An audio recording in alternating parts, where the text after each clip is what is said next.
Okay, welcome everybody. This is Tim Travis, CEO of TNT Capital Management. Hope you guys had a great Christmas and great holiday season.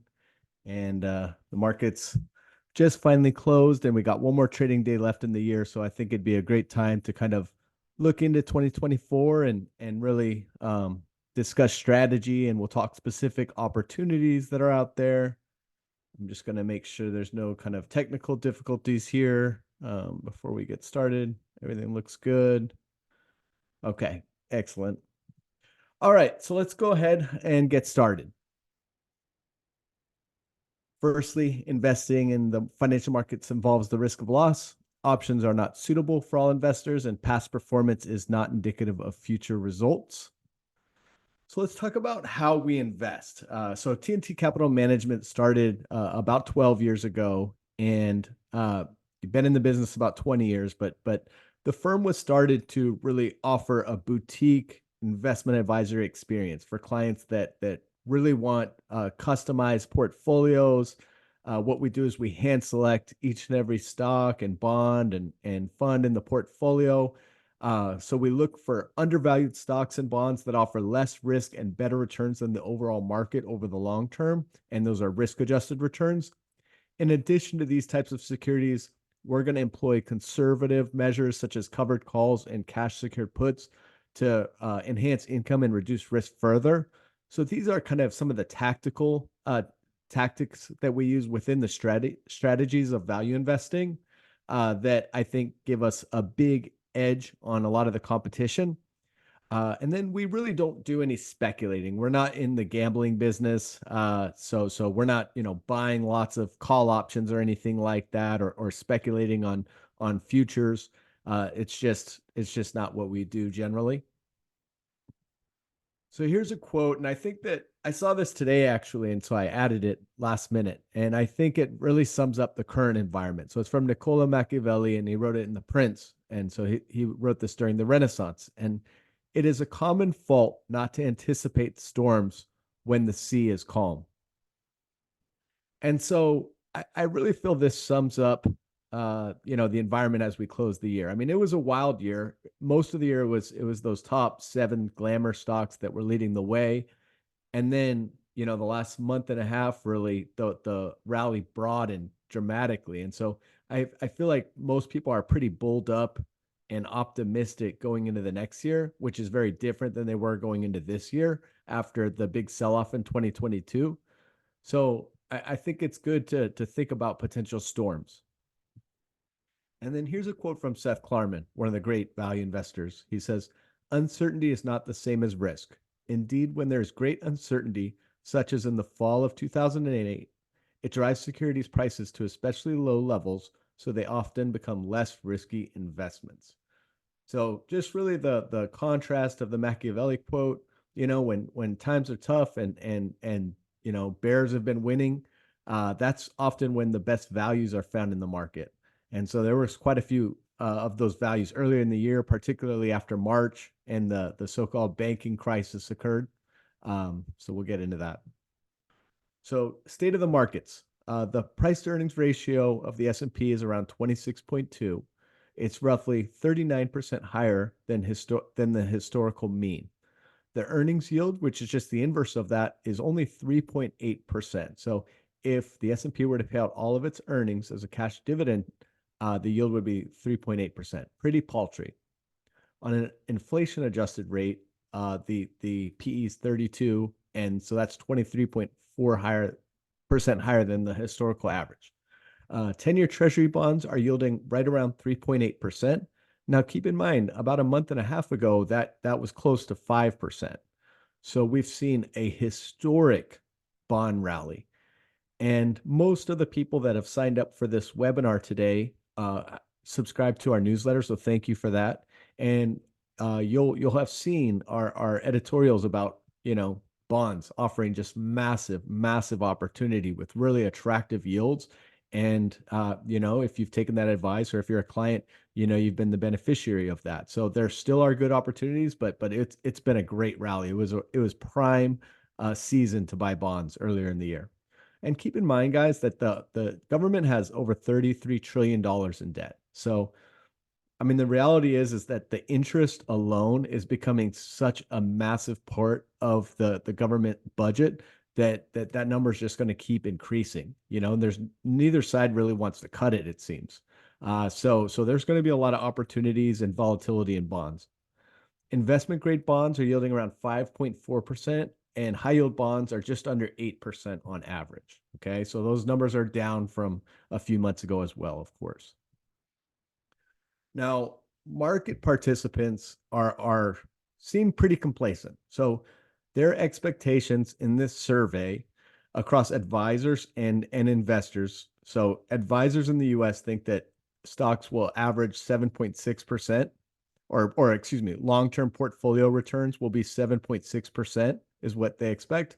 And then investors are double that at 15.6%. They expect 15.6% a year returns. So I think you want to look at recency bias and behavioral psychology here. We're coming off a great era of investing. And so it's natural that people think that that's going to keep occurring, but you have to really study the long-term history of markets. And often when everyone's most optimistic, that's a good time to kind of, be a little more conservative and cut risk. This brings me back to a time, kind of one of the last eras similar to this was the tech bubble. And I mean, most of us probably remember it pretty well. And people were very exuberant going into Y2K and the new millennium. And from 2000 to 2012, stocks went absolutely nowhere. I mean, it was just a very negative environment. Stocks were range bound at best with huge downturns. It was an era where value investing really outperformed. A lot of the great value investors built their reputations during that time frame. And I think there's some similar dynamics going into these next few years because the market's pretty expensive. Uh, Investors are pretty optimistic, and I think that could set the stage up for potential failure. So I think you want to be very smart and hand select, both the asset allocation and the individual securities you're investing in. So the current popular themes. Okay, so one of them that we've talked about all year and really seen all year is large caps versus small caps. So small caps, which coincidentally dramatically outperformed from 2000 to 2010, they have underperformed in the last decade, but by a big margin. And the long-term track record of small caps is better than large caps.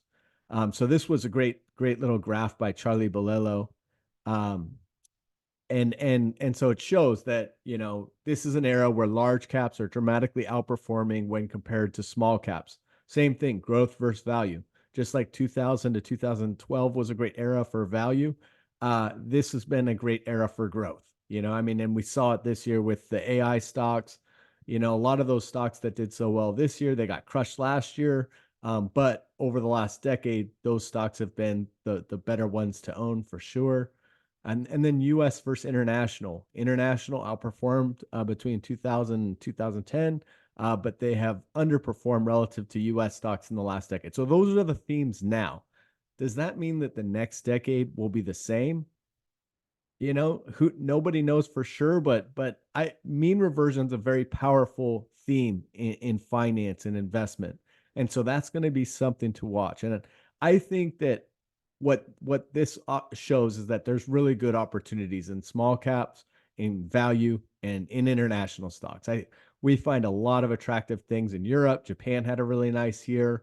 Even emerging markets are pretty attractive. You have to determine if you want China risk or not. I don't really like taking that risk in China, but outside of China as well, I think there's opportunities. So I think the fundamental question as we go into 2024 is inflation really dead?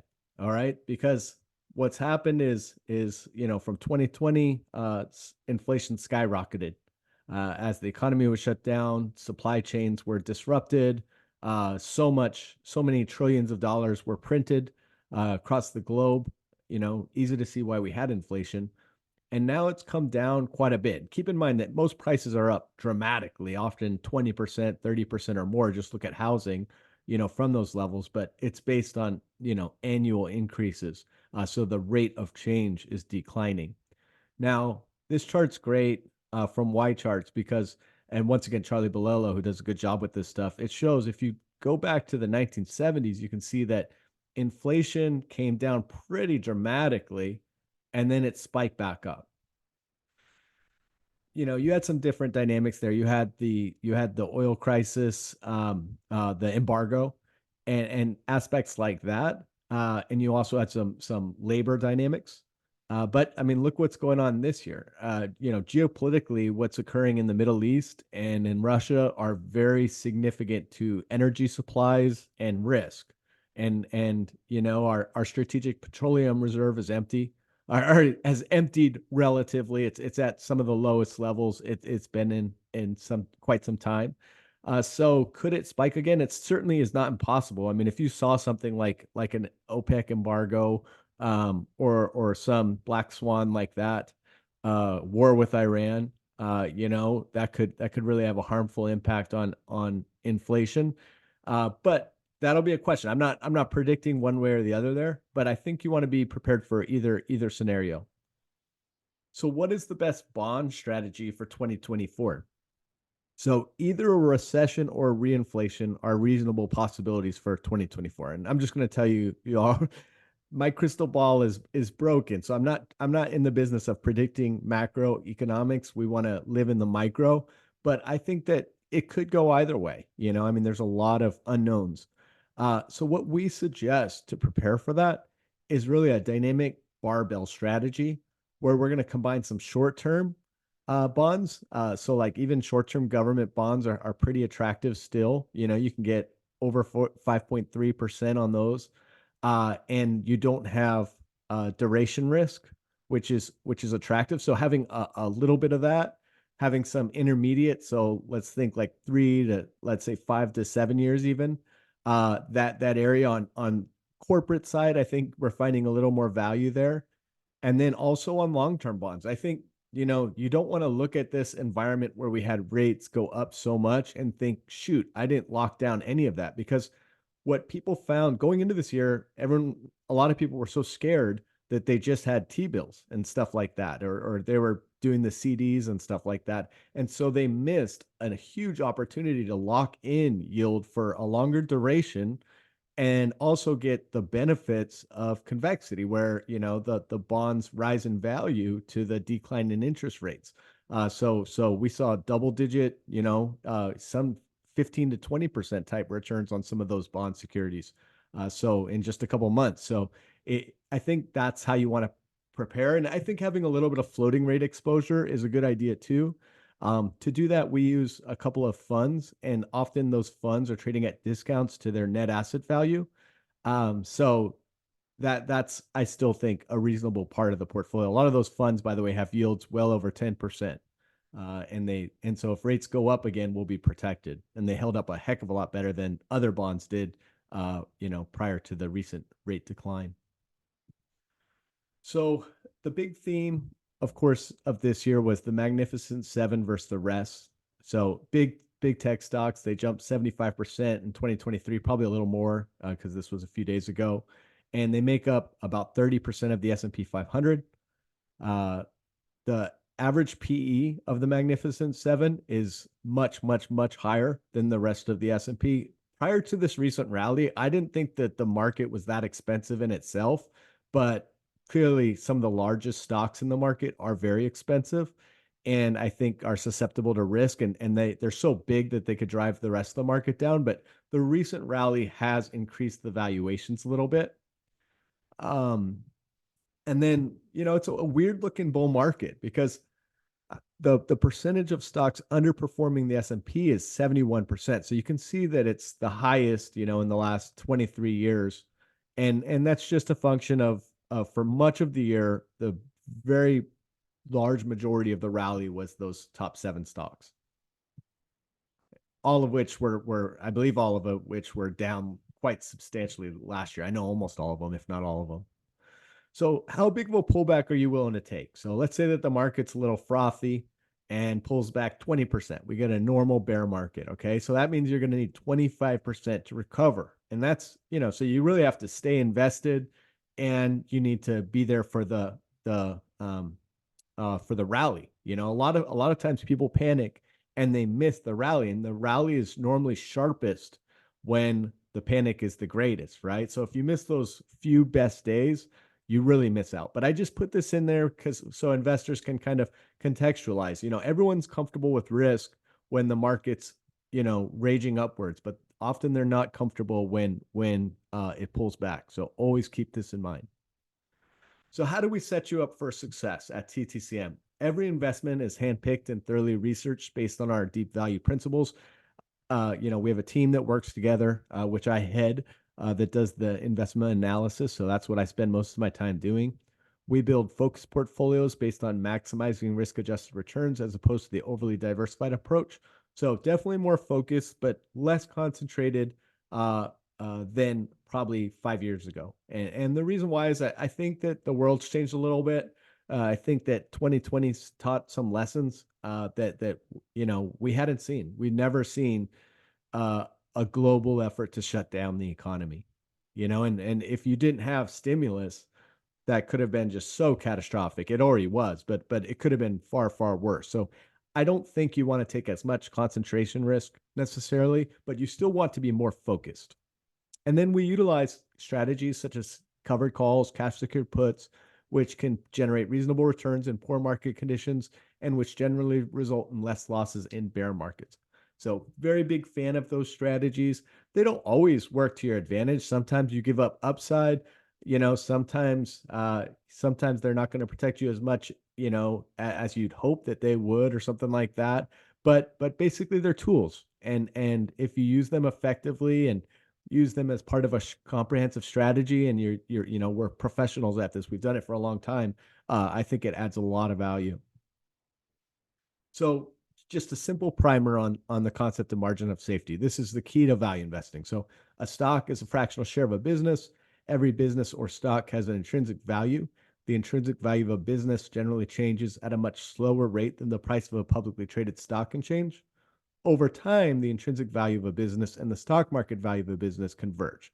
Could take 90 days, it could take 3 years. The timing's always most difficult. But by buying that business at a substantial discount to intrinsic value, you are thereby creating an adequate margin of safety.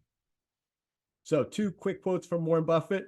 Interest rates are to asset prices what gravity is to the apple. When there are low interest rates, there's a very low gravitational pull on asset prices. This is what's interesting. We saw a massive increase in interest rates, yet asset prices really kept rising. I mean, there were pockets of weakness, in 2022 equities, commercial real estate. But you look at residential, I mean, some markets have come down, some markets are up. I mean, the prices are still ridiculous there. And you look at equities this year, so who knows? Maybe that's a delayed impact that we're still to see. And then he says, I would consider a year in which we declined 15% and the Dow declined 30% to be much superior to a year when both we and the average advanced 20%. Over periods of time, there are going to be good and bad years. There's nothing to be gained by getting enthused or depressed about the sequence in which they occur.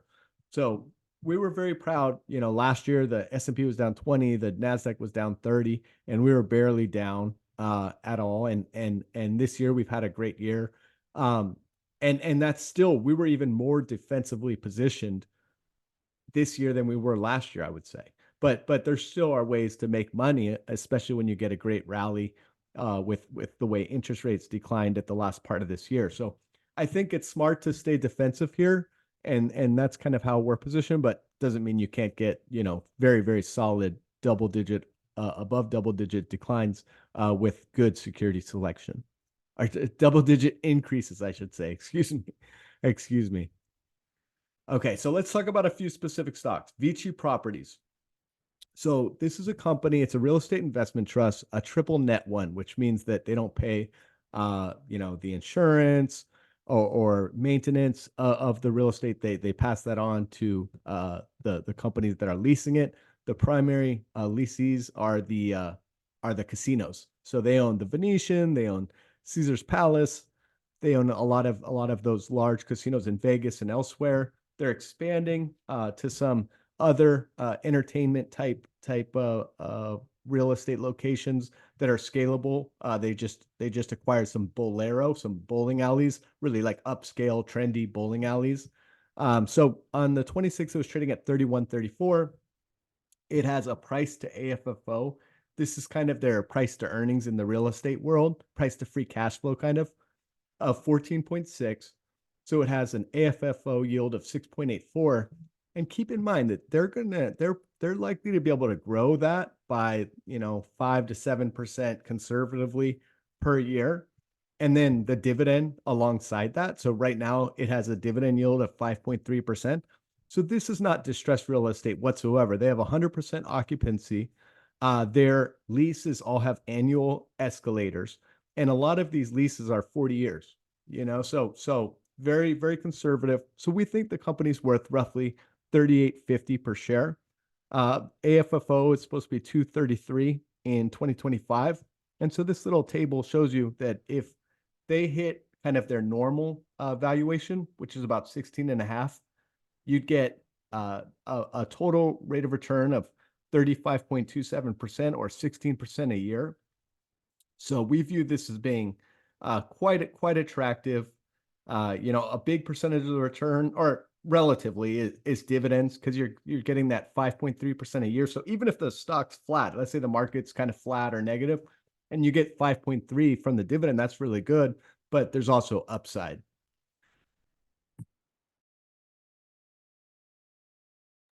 Okay, excuse me there. All right.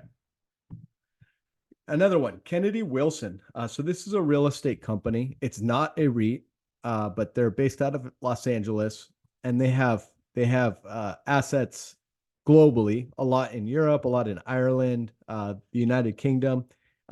Their biggest area of operating is multifamily, and then they also have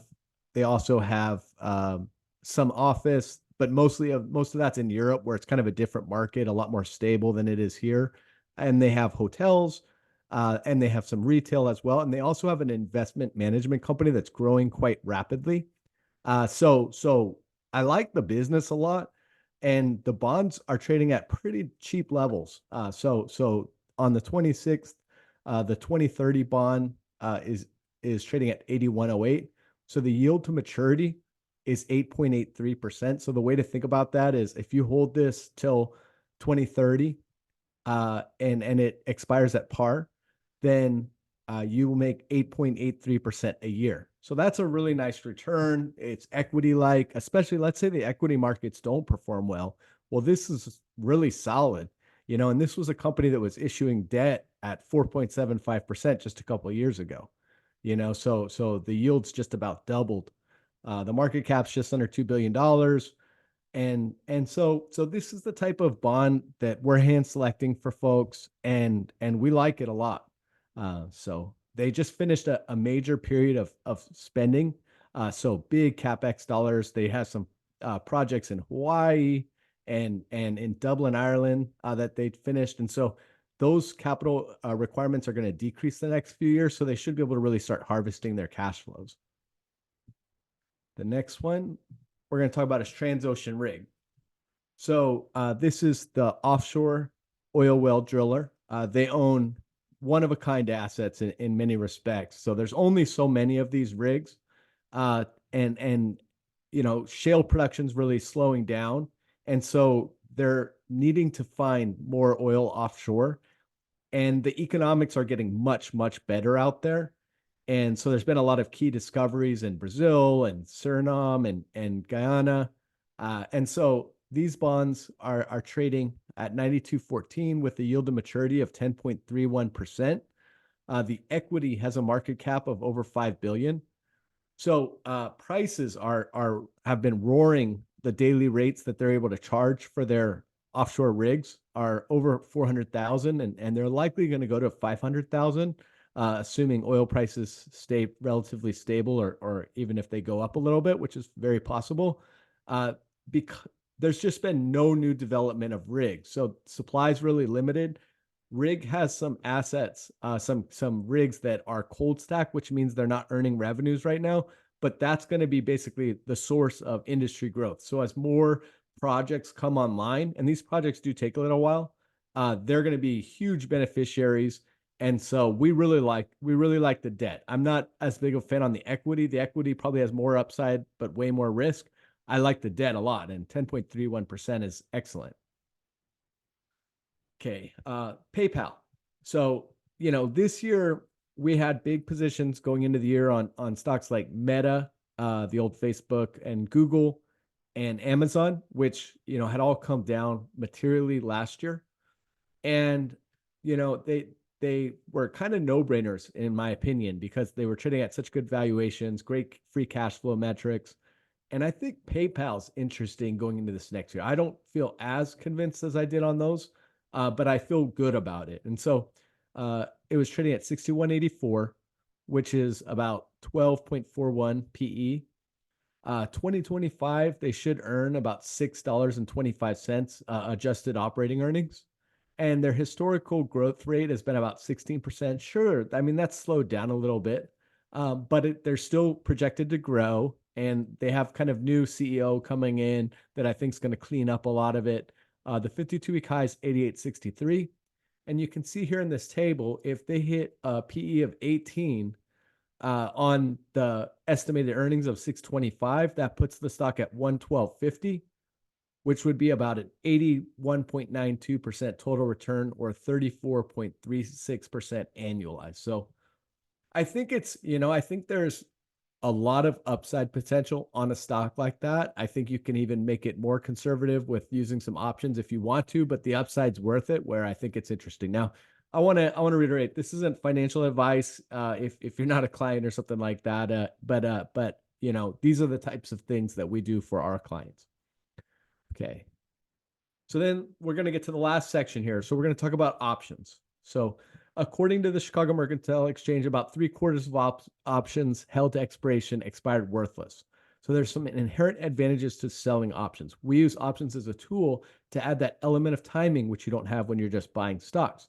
We use them to generate income, reduce risk, lower our cost basis, and sell at prices that we are comfortable selling at, not speculation. I'm not going to call you saying we should buy these calls. We don't charge commissions or anything like that.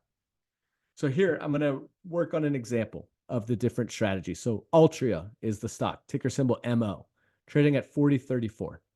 I understand a lot of people don't like tobacco and stuff like that. I don't like it either, but this is just an example. So take it for what it is, please. So we're going to sell a put. So we're going to sell one January 2025 $40 put for $3.65 a share, or $365 total, because there's 100 shares in each contract. The maximum risk is 3,635. So think of it as a flip of a coin, heads or tails. There's only two things that can happen. If Altria expires above 40 in 388 days, you will collect the full target profit of $365 or 10% on the maximum risk. This equates to 9.43% annualized. So that's heads. Tails, if Altria expires below 40, you're going to own 100 shares at a break even of 36.35 because you collected that premium, and you'll have all the upside or downside from there. Therefore, the stock could go down 9.8% by expiration before you lose a penny. Now, the dividend yield at that price would be 10.8% per year, given the $3.92 per share annual dividend. All right. So we feel like at that price, the stock would be a real bargain. They're slated to keep growing earnings per share. Some of that's from stock buybacks, but that's a nice, more conservative strategy that you can use. Here's another one, covered calls. So we're going to buy 100 shares at 40.34. Concurrently, we're going to sell one. This says 10. Sorry about that. We're going to sell one January 2025 $40 call for $2.75 or $275 total. The maximum risk is 3,759. So once again, heads or tails. If Altria expires above 40 in 388 days, you will collect the full target profit of 275 or 7.3% on the maximum risk from the calls, plus another 392 from the stock dividend. So you're not doing this for stock appreciation, right? You're just basically maximizing the yield. So you get the full 7.3% on the calls plus another 392 from the stock dividend for a total of $670, $667 or 17.7% on the maximum risk. This equates to 16.7% annualized. So requiring zero appreciation whatsoever, you're getting that type of return using this strategy. What's your worst case, right? I think that's pretty competitive. So worst case, if Ultra expires below 40, you're going to own 100 shares at a break even of 37.59, and you'll have all the upside or downside from there.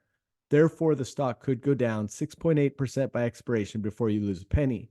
If you also add the 392 per share dividend you collected from owning the stock for a year, that lowers your break even to 33.67 or 16.5%, and you could sell another set of covered calls from there. So I did this specific example because it's fun seeing what you can do with an income generating stock like that. So, you're giving up the upside. If Ultra goes to 50, you'd have made more just holding the stock. But it's a great way to, without taking a ton of risk, assuming you feel confident about the equity, generate a really solid income return, which in a year like this coming year, an election year, if wild stuff happens, that could be kind of a nice little trade. So that really concludes the presentation. My contact info is on here, Tim at ttcapitalonline.com. Our website's www.ttvalueinvesting.com. My direct line is on there as well. And so we provide investment advice, wealth management, and education. We work with clients all across the country. Our most popular program is the managed account.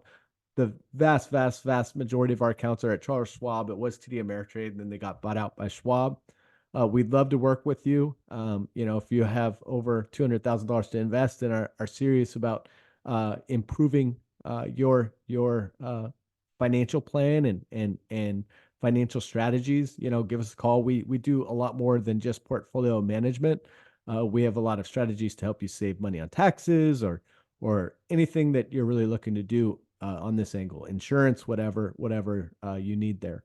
So thanks so much for joining us, and I hope you all have a great rest of your holiday season, and I'll talk to you in the new year. Thank you.